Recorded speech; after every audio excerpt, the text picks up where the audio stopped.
All right, welcome everybody to the Grafana Agent Community Call. Today, focus of the beginning is going to be talking about the new RSC for Agent Flow, and we'll just go ahead and jump into that. So I will share my screen.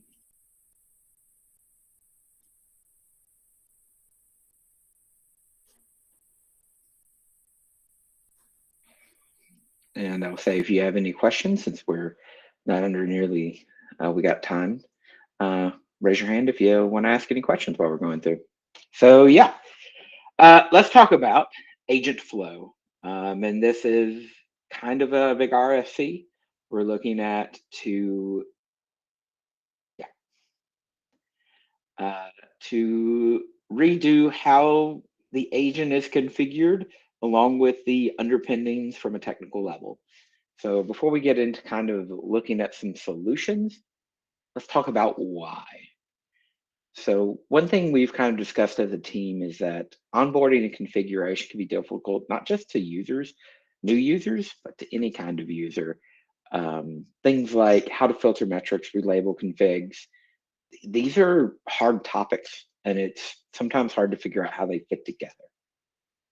And the agent for being something that is about moving telemetry data from one location to another, viewing the effect on making those changes is often very difficult. There's a lot of times where if you're making a change to view a log or even see some metrics coming through, the easiest way to view that is to look at Grafana and see if those metrics came through.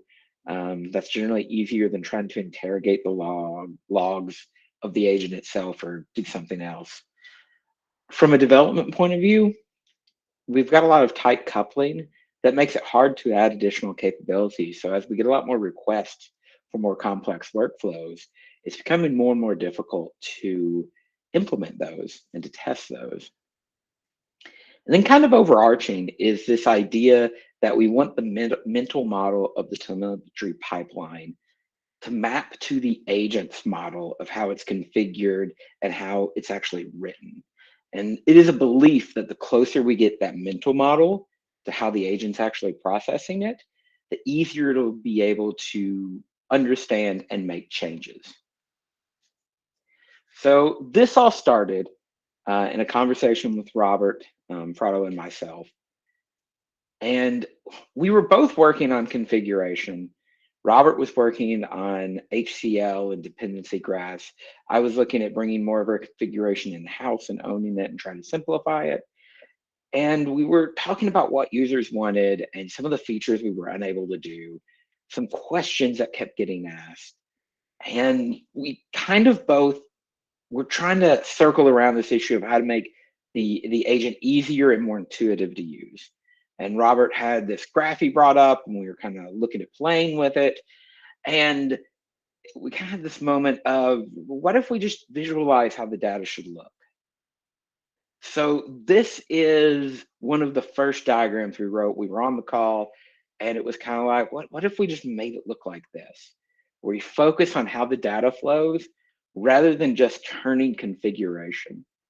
So in this, we can visualize how data flows from the left and goes to the right. So you start with some discoveries or some receivers. They can go through some transformations, go through some filters, and eventually end with the remote write. And we can really map this mental model, this workflow-based model, to how a user wants it to use, how you want it to use. And part of this is just really making the pipeline king. So basically, make that mental model map to what's going on. Make it very descriptive. Make the components simple. They have a set of inputs and a set of outputs. And if you write an exporter that writes some metrics, you can just be ensured that there's a remote write endpoint somewhere down the line that it will spit out.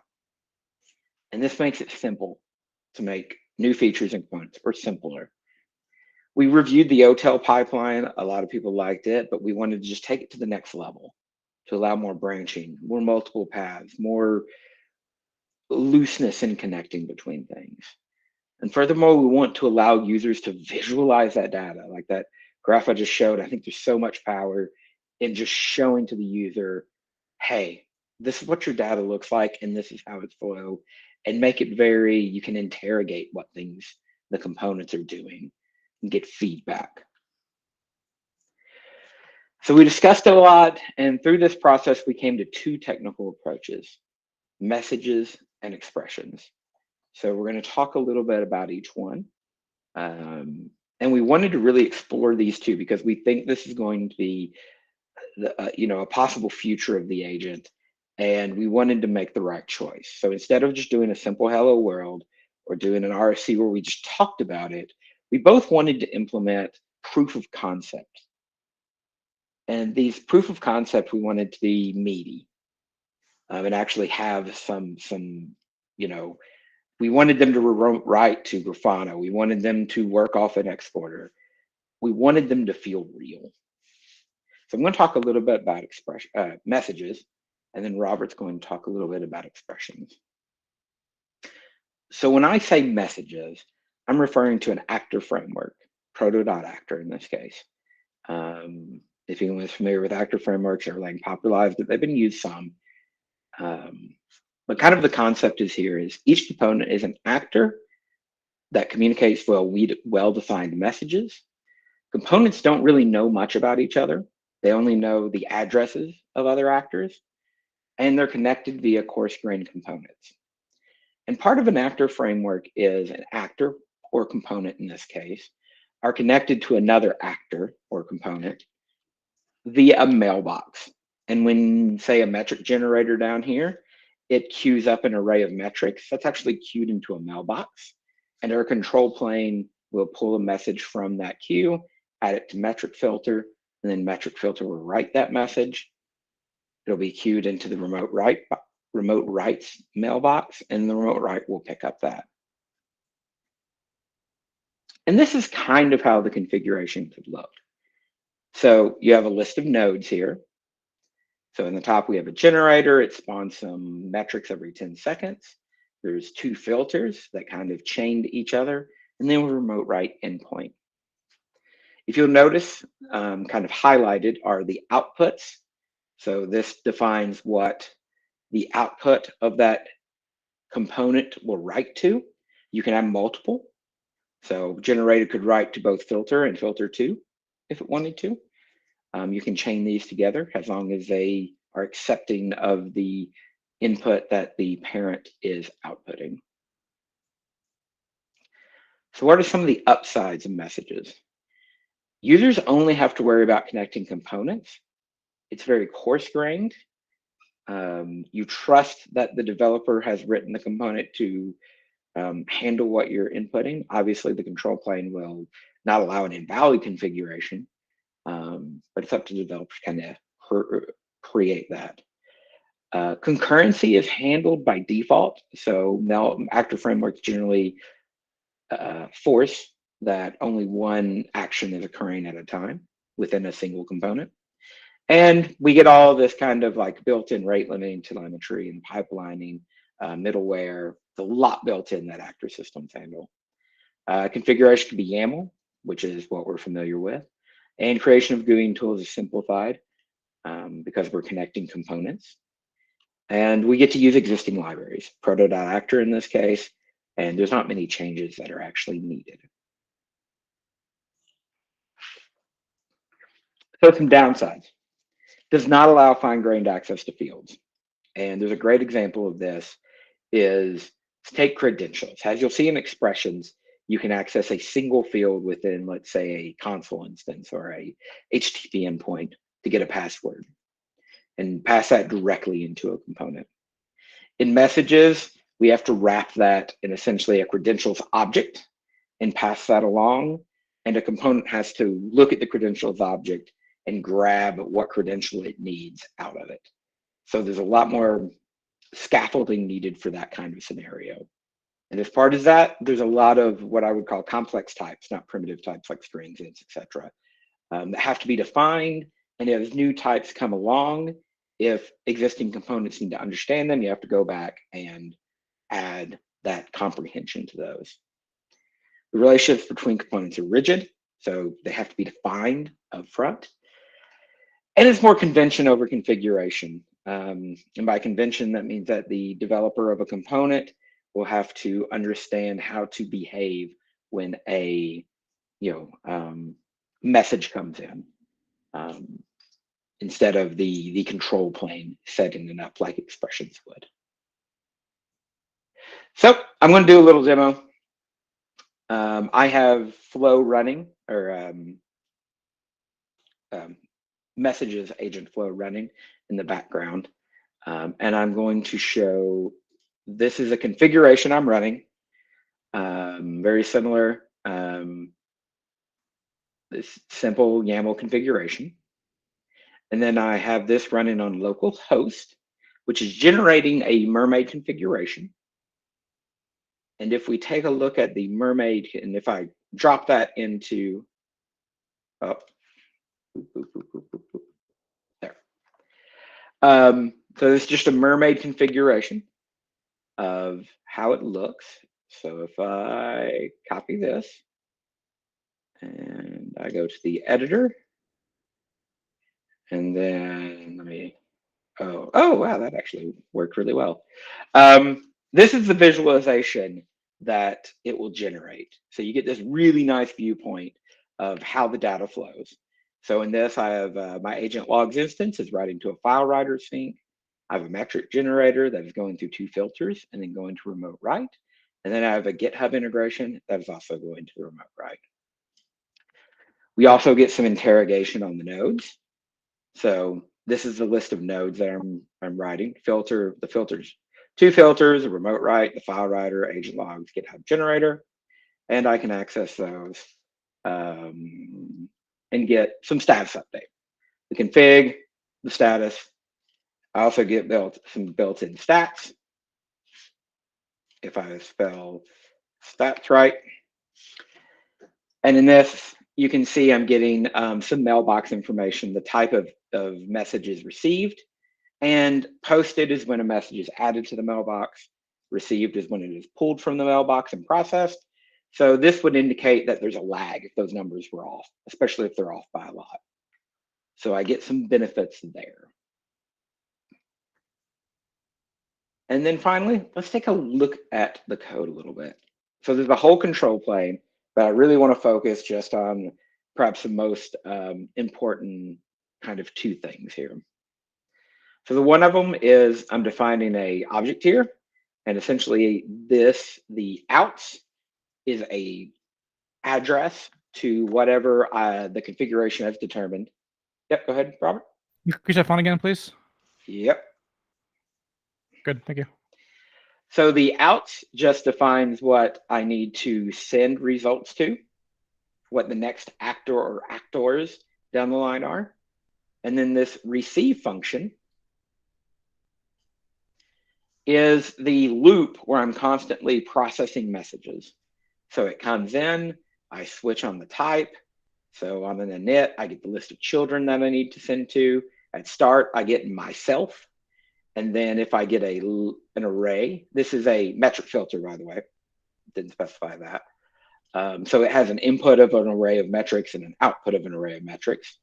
So in this, I get an array of metrics. I loop through them. I call this match function, which basically just adds or drops or mutates it in some way. If it's nil, then I assume that's a dropped one.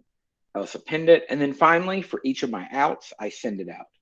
So for each item that I need to, that is connected to it in the graph, I just move that message, that array of messages on down the line. There's some more boilerplate here that kind of responds to the actor framework. But that's kind of the heart of an actor, is this receive function. And the receive function, when the concurrency is handled by the caller, and the actual component doesn't have to worry about it too much. So that's kind of messages at a high level. And now I will turn it over to Robert. Oh,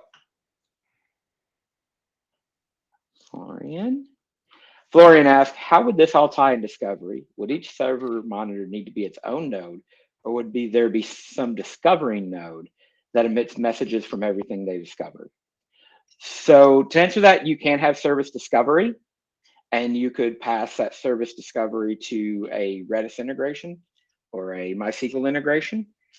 And you could have a filter in between those to filter if you need to filter out any types of targets. So if we go back to this concept, we have it like this was one of our initial concepts, but it mostly holds true. You could have a service discovery that allows some sort of filter to filter out anything that is non-Redis, and then pass it to your Redis integration, and that would create an array of Redis instances. Now, this is high conceptual here. The actual implementation of messages versus expressions may change this a little bit, but yes. Does that answer your question? Okay. Yep. All right, Robert. So I want to dive into a little bit about what like the original 3 problems I was thinking about and how they led into expressions. So the first thing was just kind of recognizing that if you configure the agent today, it's really repetitive. You have to do service discovery a bunch of times, once for metrics, once for traces, once for logs. And they're really more or less probably going to be the same service discovery minus logs. You need the, like the file meta label added. But I found it annoying. Like it's kind of unfortunate that you can't reuse service discovery, especially when you do have to launch like 3 actual things watching Kubernetes.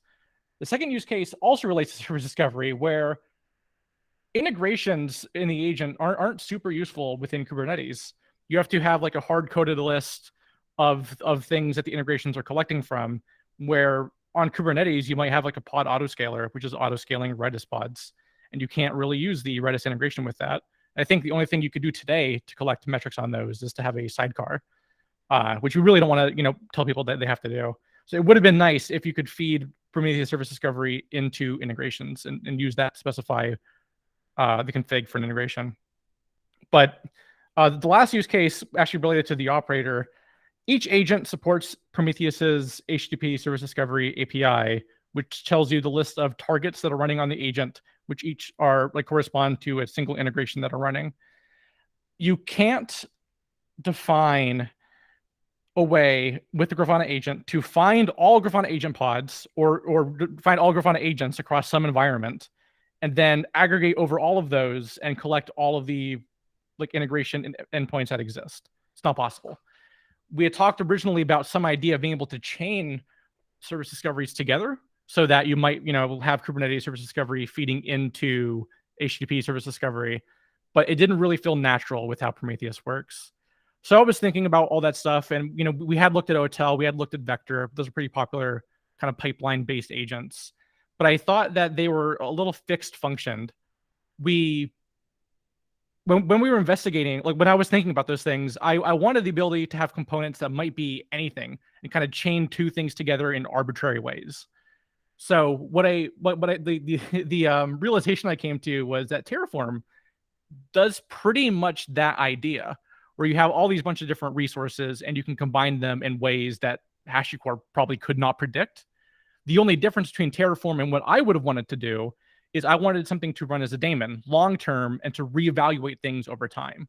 So that is what became the core of expressions, where you have declarative components where you can use expressions to reference the input or the current state of any other component using HCL. Next slide, please.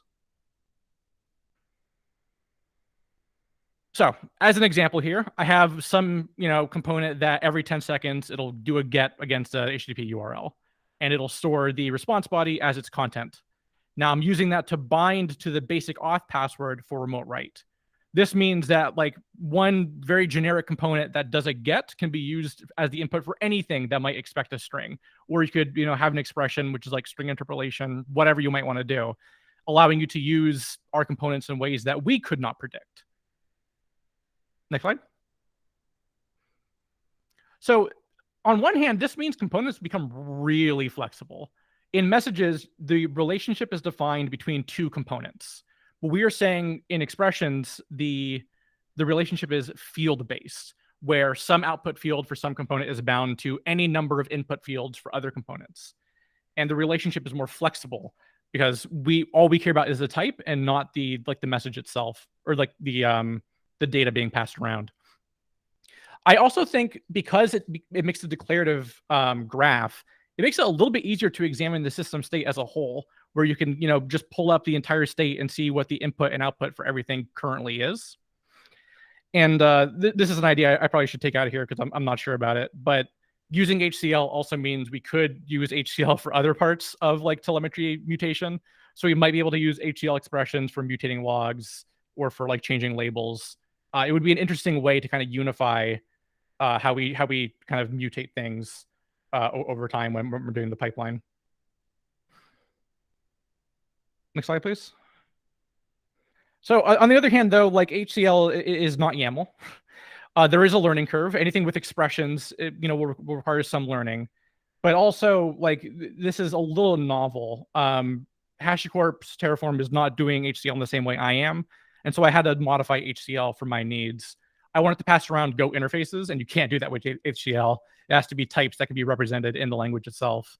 But I really wanted the interfaces. So I made a change to Go HCL in a fork, which added support for what are called capsule types within like the type system that HCL uses.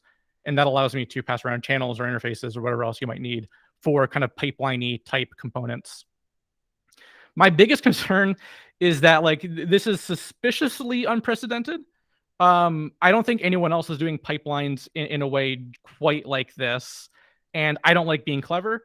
And if like no one else is doing something like this, my first thought is this might be too clever. Why has no one built something like this before? Which is for me kind of one of the biggest concerns and why I am nervous about the expressions, even though I quite like it. Next slide.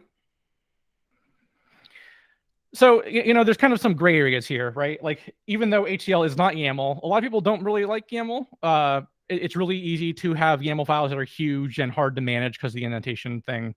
And at first, I was kind of hesitant about HCL, but I think I actually quite like it, especially the expressions.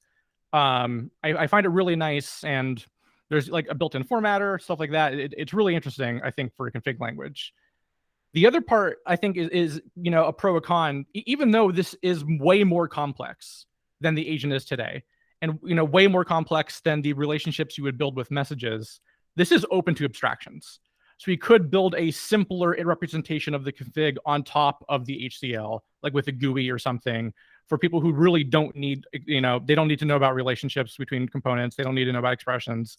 They just kind of want to get some config working, which would make the HCL format kind of like the assembly language of the Grafana agent, where higher level languages would exist on top, or for people who don't need to write assembly. Not that I don't think anyone really needs to write assembly anymore, but that's another story. Next slide. So I think, yeah, okay, that leads us to the demo. So let me share what I have. I'm going to start with the config file, just like Matt. So I have 5 components defined. The first 2 are similar to what I shown in the like example config, where I have the remote HTTP component feeding into the metrics forwarder. In this case, I'm saying what the available state field would be. So this component exposes a content field, which is the current response body, and this one exposes a receiver where you can send metrics. This is where the capsule types come into play, where I'm using interfaces here. I also have Prometheus service discovery. So this is using static service discovery. Not very exciting, but this would work with any of them. Its current state is the current full array of discovered targets. So you can imagine if this is Kubernetes, this would be every pod that it found, maybe post-relabeling rules or pre-relabeling. I don't know, however we're going to do that. Then as another example, I'm using a GitHub integration, which embeds the GitHub exporter, and its state is also an array of targets. It'll be just one where you can collect the metrics for this embedded integration. At the bottom, I have actually doing the scraping, where you give it a list of targets to scrape from, and the targets it scrapes are the combination of everything that was discovered from static discovery and the GitHub integration, and any metric that gets collected will get forwarded to the receiver for that forwarder component. We scrape every 60 seconds. So if I go to the config, this shows the HCL resolved, like with the current state of the agent. So this remote component its current state has an example password, which got bound to the basic auth password for our forwarder. Our service discovery found this one target. Can't really say it found anything. Like it converted the input to Prometheus targets. And the GitHub integration did something similar, where we also have this label for metrics path because we're embedding the metrics endpoint, and it can't just all be at /metrics. At the end here, we have the metric scraper, which is taking those two targets as input, and it's sending to an internal metrics receiver value. So this is where things get a little weird. Because not everything we're doing can be represented in HCL, I have comments to say, hey, this is an internal value of this type. Sorry, you got to just trust us. We can't really show you what it is, other than like maybe inner value, which wouldn't be very useful. But alone, this might not be super useful. So I can also say, I just want this one component. So I'll request, that's actually not the name of it, sorry. I just want the config for this one component, and now it's just showing this. But maybe you also want debug information beyond kind of the current input and output. So you can request debug information, which adds health for the components. So health can be like not running, unhealthy, whatever. If there's an error, there'll be a message here, but there's no error right now. And the last time that component got updated or reevaluated, then it can also, each component can also optionally expose extra debug information. So here we have both Prometheus targets, just like Prometheus would show you, what's the health of the target, what are the labels of the target, when was it last scraped, what was the scrape error, how long did it take to scrape, the normal stuff. So we have this health for every component. If I remove my filter here, there we go. That work? Yeah, okay. I have question and pretend there. We have every component is showing their health, but only I didn't implement the info status stuff for anything but the metrics forwarder. Like Matt, I also have a graph to render.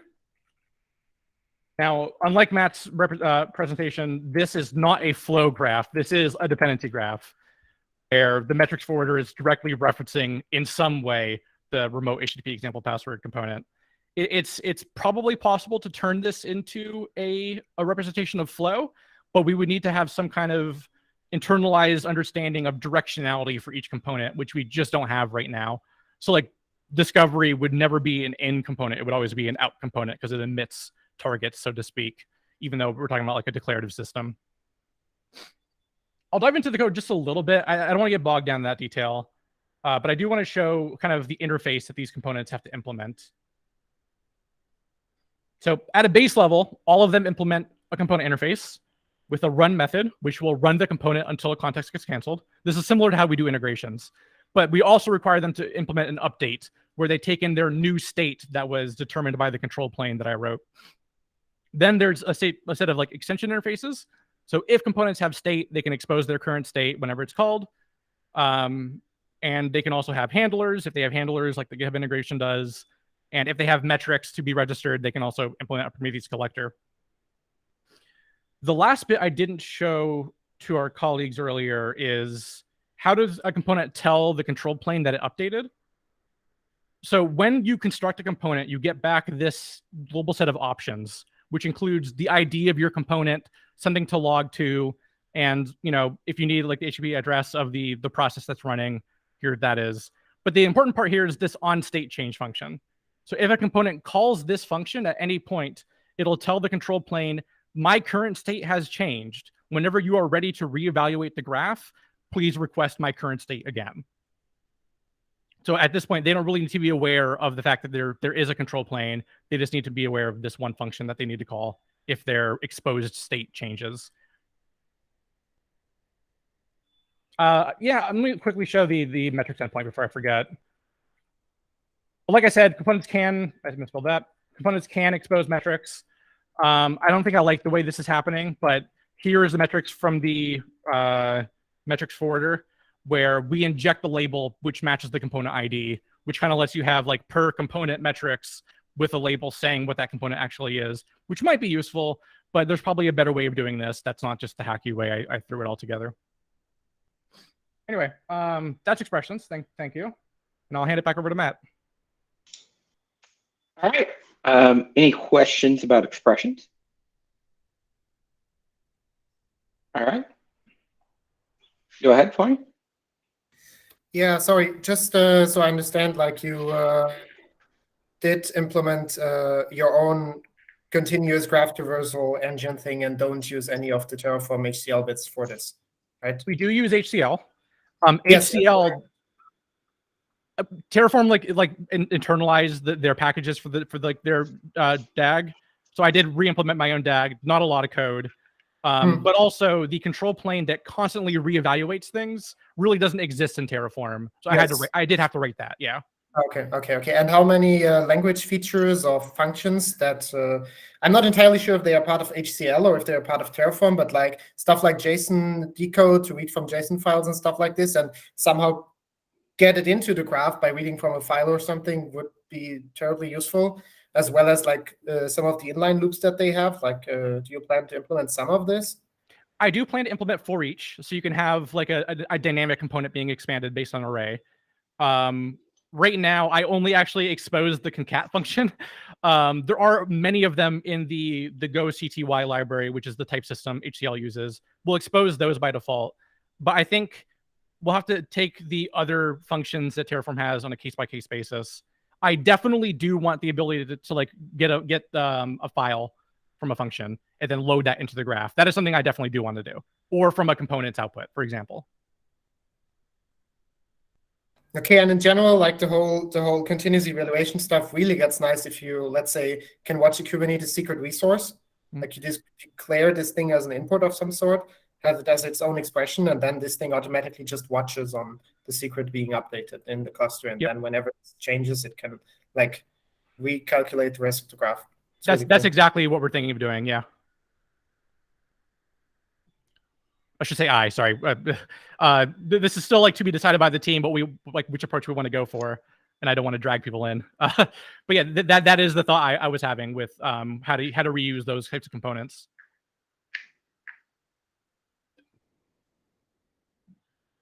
All right. So yeah, we think this is going to be kind of a future of the agent. We're still investigating, obviously. We are prototyping both approaches this week. Both of the branches that have working examples are in the agent repository. I've added links to the RFC and both of those branches in the community call note, and we appreciate any feedback.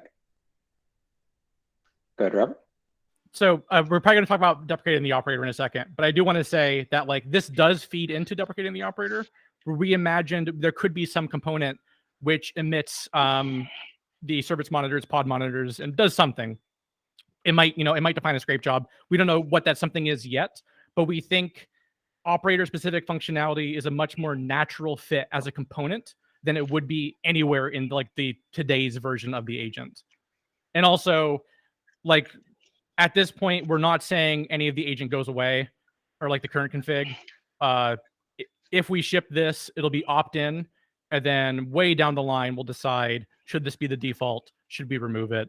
So like no concerns about us making any like massively breaking changes just yet.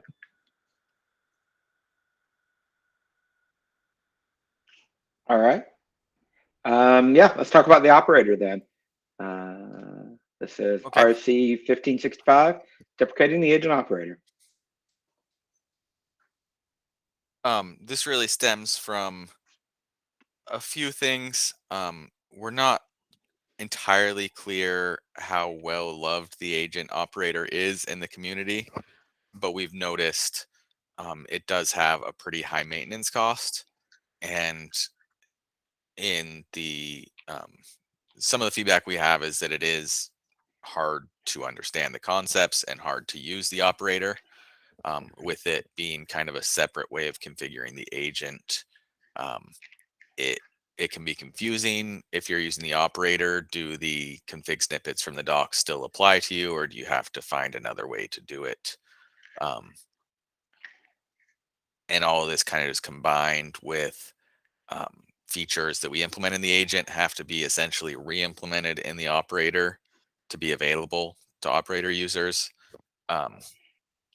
So one question we've asked is the operator worth it? And I kind of want to say no, but people may have other opinions. I feel like we may get as much bang for our buck just focusing on making easier ways to deploy the agent to Kubernetes, but still keeping the configuration the same as if you were deploying it locally. Um, so all the snippets are still applicable no matter how you're running it, and um, it's just a more unified experience.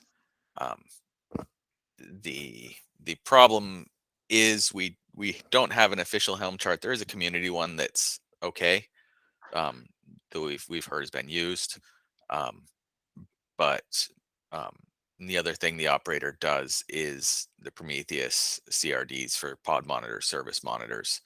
Um, and Robert mentioned Flow might be a good way to bring that into the agent. If that's something that people are really clamoring for, we can kind of push that and find ways to integrate it even sooner. Um, or if people just love the operator, then we're completely open to keeping it around. Um, Basically, this is a request for community feedback because we have our opinions on the core team, but um, I haven't had a lot of external feedback on the operator.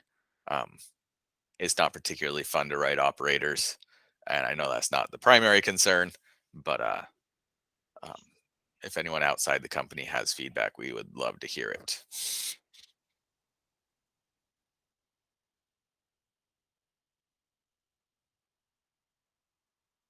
Florian? Yeah, I already wrote a bit in the RC about it. Like the pod monitors and stuff definitely is something that a lot of people use to mark stuff for metrics consumption, at least. I would like this to be still available in one way or another. Like, it's really critical. I don't want to manually add this elsewhere. Like, this is really like something that makes a lot of sense and has become a very, very heavily used thing. With the stuff presented earlier, this could be something that could be made to work. I'm not entirely sure about stuff like trace collection and log collection and how we're gonna do this with that kind of stuff. Maybe we can do the kubectl logs kind of thing and have another expression for that, and then we don't even need a daemon set. But yeah, I don't particularly care about whether it's going to be an operator or whether it's going to be something like this. If it's like sufficiently exposed, I don't want to like go back to writing these config files manually again. That's my concern. I think that's a really good point. I think part of my confusion when I first started using the operator was this kind of conflation between you're using this operator to deploy the agent as well as to configure the agent. And you have to understand it pretty well to realize that's what's going on. So I think you're definitely on to like configuring the agent is kind of a pain. And that's kind of what motivated this whole flow discussion as well. So we do want to make it as easy as possible.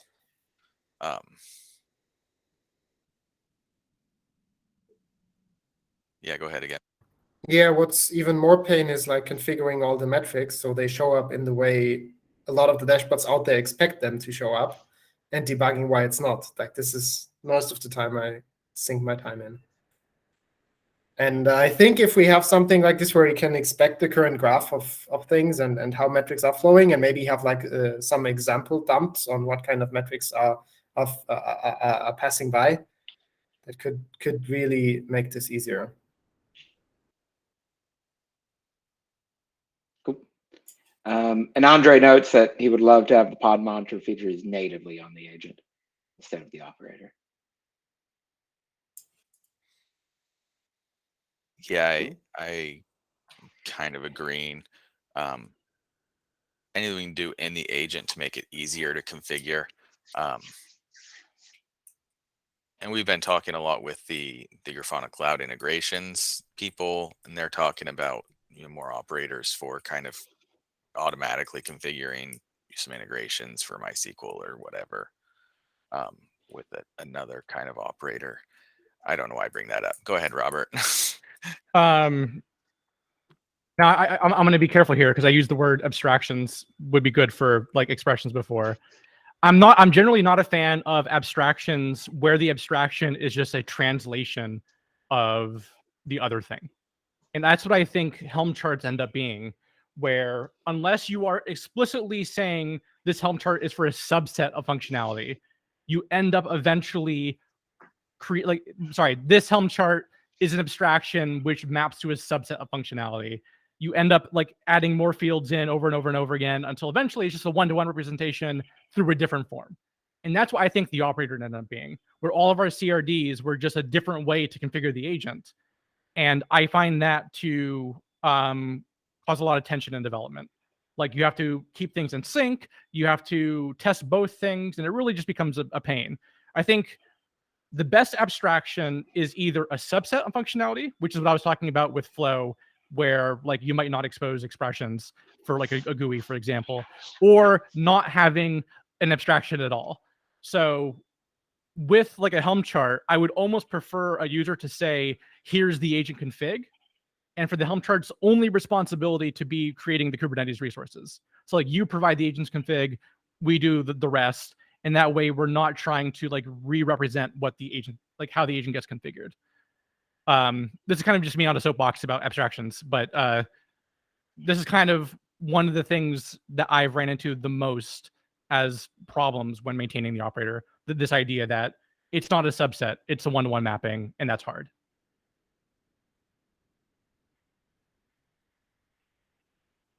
I'm not going to read any of that in the notes. I forgot what I said. It's recorded anyway. All right. Does Florian asks, there's nothing preventing the agent from also discovering its config from inside the cluster, right? Question mark. No, there isn't, other than the current architecture of the agent is a little brittle and hard to tease apart in ways like that, which is kind of why we've been talking about things like Flow. But yeah, I I mean, feel like with Flow. Let's say I want to have like, I want to define the remote write source and how I want to collect the service monitors from inside the cluster and make them their own Flow resources. Like if I can throw that config in the cluster and the Grafana agent has a mode to discover this kind of thing and like include it in the graph of things it does, then we don't really need an operator to describe some CRDs, but we can just literally describe that thing in the cluster. That's what I meant. I would say, regardless. Sorry, Matt. You know what? I'll get in line. All right. Yeah. So like when I was working on dynamic configuration,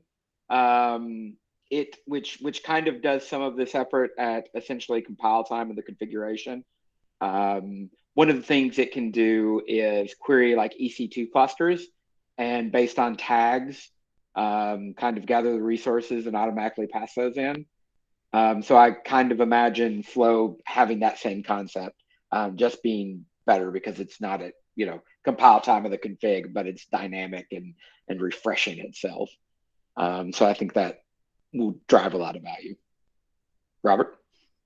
Sorry, my hand just lowered itself automatically. I can't speak for all the maintainers, but I would argue very strongly that no matter what approach we take for Flow, whether it's expressions or messages, one of the core requirements eventually should be the ability to get a partial config from some remote source, whether that's HTTP or files or CRDs, like config maps or secrets, whatever. I think that is fundamentally important for making like agent flow feel good. I lost I sounded so impressive until the end there. But yeah, I would probably strongly suggest that we end up doing that regardless of the approach we end up taking.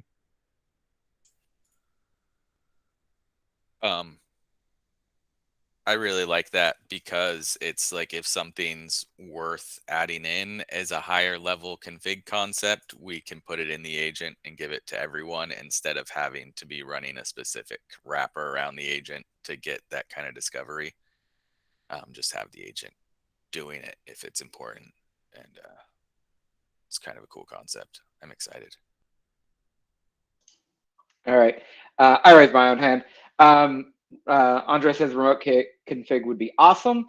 I will say currently in today's world, we do support remote configuration. It's under experimental features. There is a remote configuration where you can load a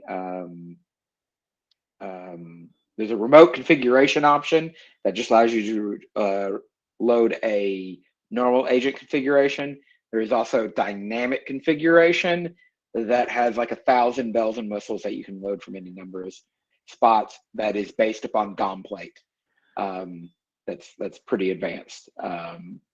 Robert? The big difference between dynamic configuration and what we're talking about for Flow is that Flow can respond in real time to changes in your environment. So dynamic configuration really is just a template. It's resolved at load time, and you have to manually reload it to cause it to recompute its state. But with Flow, we were saying like if the config map ends up changing, that will change that partial that got loaded in. So if you were looking for that like dynamic response, we don't have that yet. But if like just getting it at load time is good enough, then that is supported today. One other thing I want to ask, since we gave this presentation, does anyone have any opinions about the like messages versus kind of expressions and like the two approaches there? They're very similar except for the implementation, and I think the only thing that matters for the user is the difference between binding components versus binding fields, and that's really where the difference is.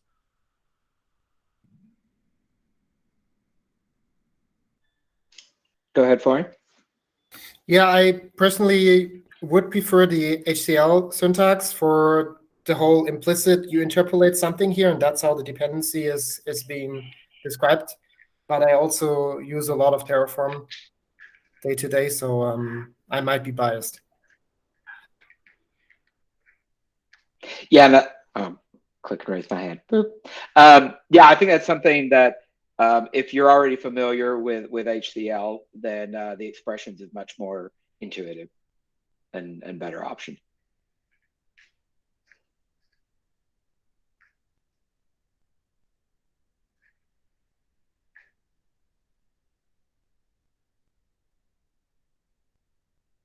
All right. I guess we have a few minutes left. Open it up to anything that Florian or Andre want to bring up. Do y'all have if y'all have any topics?